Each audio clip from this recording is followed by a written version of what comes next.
ready to experience a lightning-fast Ubuntu. Then, let's move your operating system from that sluggish hard drive to a super speedy SSD. First things first, make sure your SSD is properly installed inside your computer and recognized by the BIOS. You can usually check this in your computer's BIOS settings when you first turn it on. Next, we'll need a cloning tool. I recommend using a tool like Parted or Clonazilla. These tools all have the functionality to copy over your entire Ubuntu OS. Open your cloning software, select your HDD as the source disk and your SSD as the destination disk. Be absolutely sure you've chosen the right disks, as this process will erase all data on the destination SSD. Start the cloning process. This might take some time, depending on the size of your Ubuntu installation.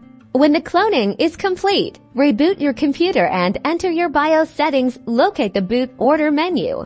Change the boot order to prioritize your SSD. This tells your computer to boot from the SSD instead of the HDD. Save the changes in your BIOS and exit. Your computer should now boot from your SSD. Enjoy your supercharged Ubuntu. And if you are happy with your migration, you can format your old drive to use for other projects. Don't forget to like and subscribe for more Ubuntu tips and tricks.